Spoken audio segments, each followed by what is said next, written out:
Have you ever seen the look on someone's face when they realize the person they've been pitying for years just bought the building they're standing in? I'm talking about that soul-crushing moment of realization where the power dynamic shifts so fast it gives everyone whiplash.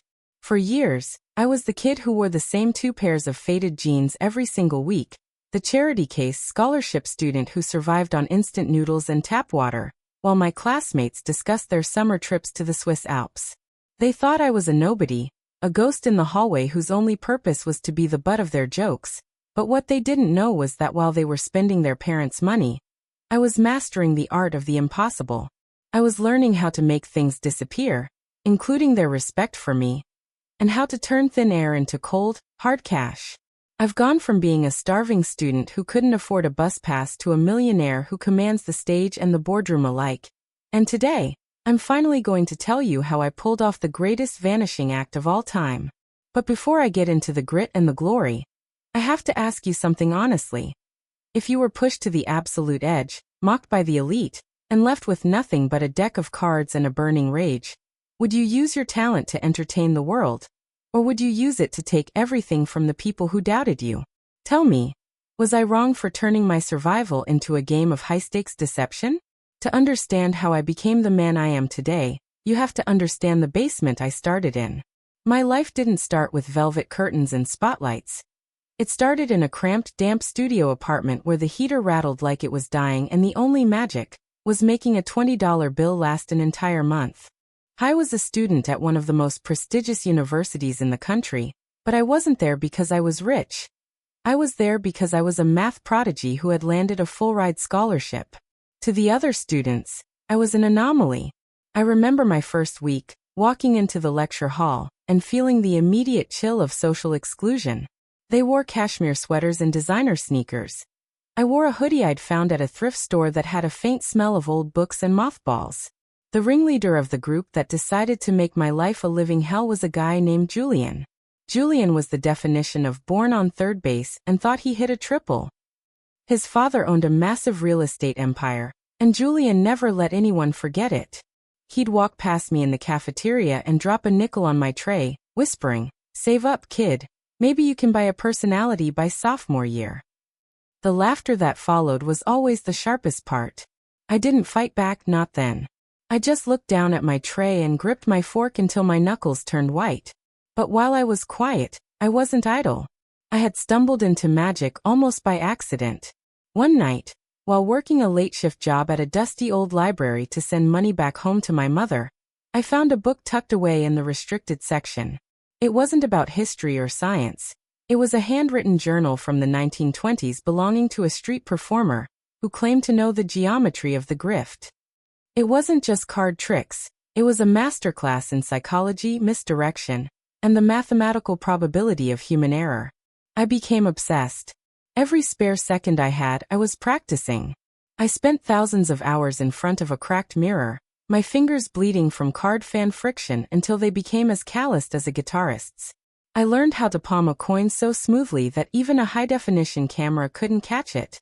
I learned how to read a person's micro-expressions to know exactly what they were thinking before they even said it.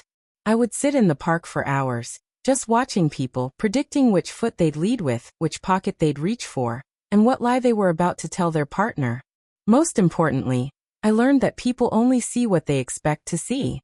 They expected me to be a poor, pathetic loser, so that's exactly what I showed them. All while I was secretly developing a sleight-of-hand technique that was bordering on the supernatural. I started performing on street corners in the city on the weekends, wearing a mask so no one from school would recognize me. I'd stand under a flickering street lamp in the theater district, a lone figure in a dark cloak. At first, people walked past, but then I'd make a borrowed wedding ring float in midair or turn a handful of leaves into fluttering butterflies. The tips started as $5 bills, then 10s, then 50s.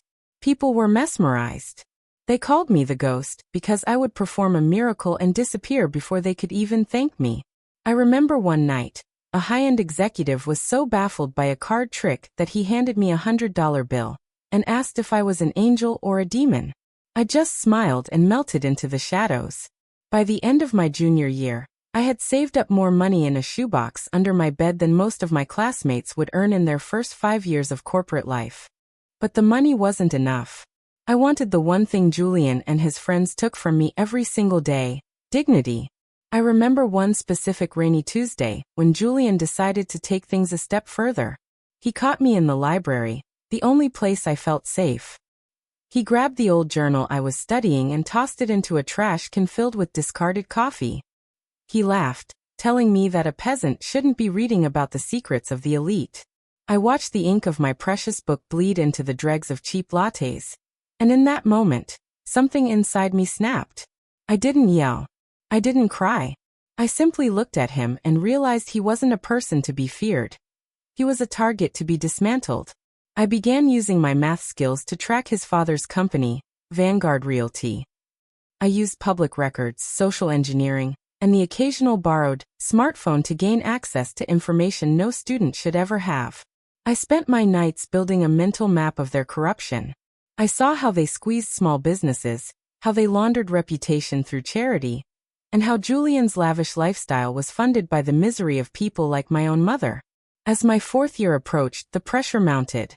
My mother fell ill, and the medical bills began to pile up faster than my street earnings could cover. I was living a double life.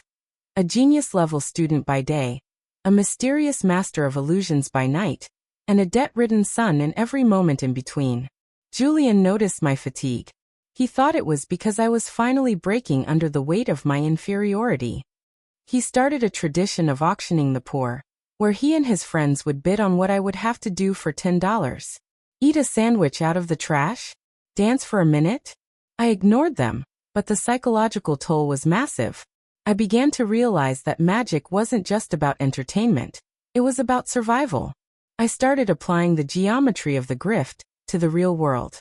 I began studying high-frequency trading, and the way market manipulation looked a lot like a shell game. I realized that the rich weren't smarter.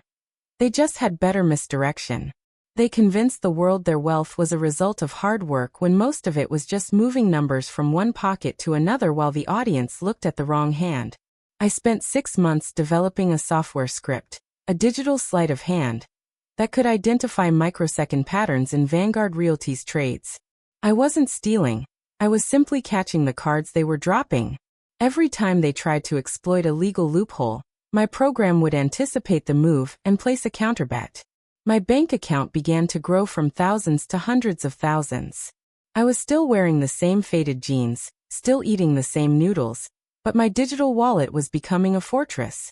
I stayed in that damp basement, refusing to move, refusing to give them a hint that the charity case was now wealthier than most of their parents' VPs combined. I bought my first suit in secret, a charcoal gray piece that cost more than my first 3 years of tuition. I didn't wear it. I kept it in a garment bag under my mattress, a silent promise to myself. The day before the gala, I received a call from my mother's hospital. They told me she needed a specialized surgery that wasn't covered by our insurance. The cost was astronomical. In that moment, any lingering guilt I had about taking down Julian's family evaporated.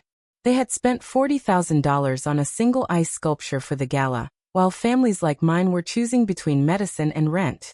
The turning point came during the annual university gala, a black tie event where the wealthiest donors and students gathered to flaunt their status. Julian had cornered me in the hallway a week before, sneering at my invitation. He told me that the help usually entered through the back, but since I was a student, he'd make an exception and let me watch him be the life of the party. He didn't know that I had been planning for this night for months. I spent my entire savings on a custom-tailored tuxedo, nothing flashy, just perfectly fitted. And I spent weeks studying Julian's father's business dealings.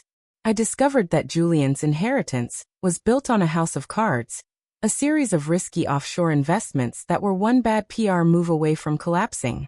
That night at the gala, I didn't hide in the corner. I walked in with my head held high, my movements fluid and confident. I didn't look like the scholarship kid anymore. When Julian saw me, his face twisted in confusion. He tried to embarrass me in front of a group of potential investors by asking me to show them a little trick, since he heard I liked playing with cards. He thought he was putting me in my place. He thought I was just a court jester. He had no idea he had just invited the wolf into the sheepfold. I took the deck of cards he handed me. A deck he had actually rigged to try and make me look like a fool. And I didn't just do a trick. I performed a miracle. I manipulated those cards with such speed and grace that the room went silent. I didn't just find their cards. I told them their bank account balances, the names of their first pets, and the secrets they thought they'd buried. I used the geometry of the grift to dismantle their egos one by one. I told a senator exactly what he had for breakfast 3 towns over with a woman who wasn't his wife. I told a tech mogul the exact password to his private server. The air in the room became heavy, thick with the scent of exposed lies and expensive perfume. Every guest I approached left with their jaw on the floor. I wasn't just guessing. I was using the data I had harvested and the psychological cues I had mastered. I was cold, calculated, and terrifyingly accurate. Julian tried to step in, tried to laugh it off as a prank, but I looked him in the eye and described the exact layout of his secret apartment in the city, the one his father didn't know about. The silence that followed was deafening. So there I was, standing in the center of a ballroom filled with the most powerful people in the city, holding their secrets in my hands and watching Julian's smug expression slowly melt into sheer terror. I had the power to ruin him right there. Or I could walk away with my secret stash of cash and live a quiet life. I realized in that moment that I wasn't just a magician anymore. I was the one holding all the cards, literally and figuratively. Before I reveal the final move that changed my life forever, and turned that basement-dwelling student into the millionaire standing before you today, I want you to stop and think. If you had the chance to publicly humiliate the person who bullied you for years, or if you could use that same moment to secure your financial future forever at their expense, which would you choose? Is revenge sweeter than success, or can you have both? Pause right now and comment below with what you would have done in my shoes. I really want to see how many of you would have taken the high road, and how many would have played the hand I was about to play. After the silence in the ballroom reached a breaking point, I looked Julian dead in the eye. I didn't reveal his father's secrets, not yet. Instead, I leaned in and whispered a series of numbers to him. It was the private access code to his family's primary investment ledger, something I decoded using the patterns I found in the library journal. His face went pale, a ghostly white that no amount of expensive tanning could hide. I told him, the trick isn't making things disappear, Julian. The trick is knowing when to bring them back. I didn't just stop at the codes. I showed him a photograph I'd taken of his father meeting with a rival developer they were publicly suing. The leverage was absolute. That night, I didn't just win a social battle. I made a deal. Julian's father, impressed and terrified by my insight, offered me a position as a consultant. A fancy word for someone who ensures their assets don't vanish. I took that position, used the insider knowledge to make my own legal investments, and within 2 years, my street-performing earnings had tripled through the stock market. I used my math background to build algorithms that could predict market fluctuations with the same precision I used to predict a card choice. I launched my own mystery tech firm, using the principles of misdirection to create revolutionary cybersecurity software. If you can hide a card in plain sight, you can hide data in a way no hacker can ever find. I became a millionaire by age 24, not just through magic, but through the discipline and observation that magic taught me. My software became the industry standard for banks and governments. I wasn't just a magician on stage. I was the magician behind the scenes of the global economy. I started buying properties, specifically the ones Vanguard Realty had previously foreclosed on. I turned them into affordable housing, reversing the damage Julian's father had done, but in a way that still turned a massive profit for my firm. I was becoming the person they all feared. Someone who knew their games and played them better. Julian? The fall was long and painful for him.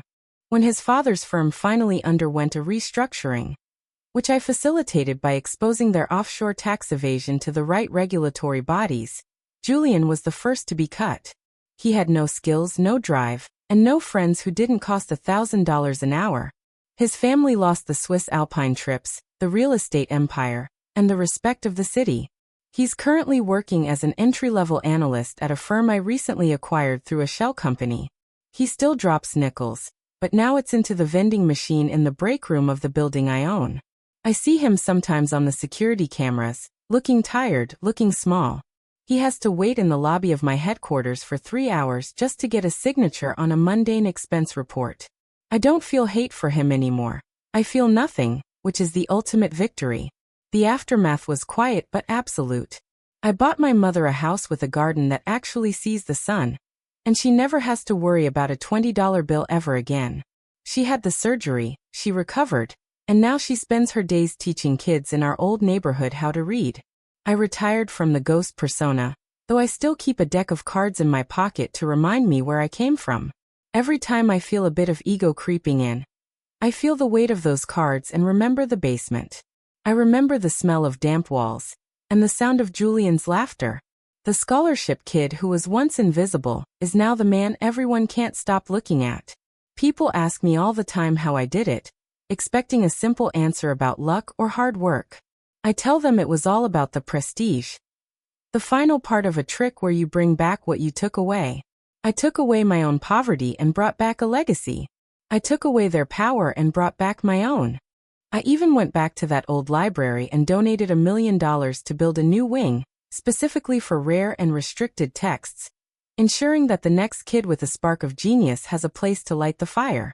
I made sure the library staff were paid 3 times the market rate, so no one ever has to work 3 jobs just to survive while they learn.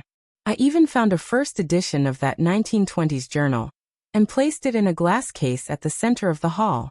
It's a reminder that information is the only true currency. I spent the last year traveling the world, performing for charities and showing children that the impossible is just something you haven't figured out yet. I realized that the true magic wasn't the millions in the bank. It was the ability to walk into any room and know that I earned my place there. Not through an inheritance, but through sheer force of will and a little bit of misdirection. My story isn't just about revenge. It's about the transformation of a ghost into a giant. I am the magician who didn't just perform a trick, I lived one.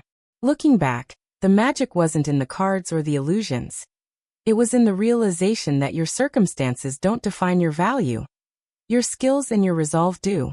I spent years being the victim of someone else's story until I decided to pick up the pen and write my own. Success is the ultimate sleight of hand. You let the world believe you're nothing until the very moment you become everything. You have to be willing to be the invisible person in the room, so you can see everything others miss. You have to be willing to fail 1,000 times in the dark, so you can succeed once in the light. You have to embrace the struggle until the struggle becomes your strength.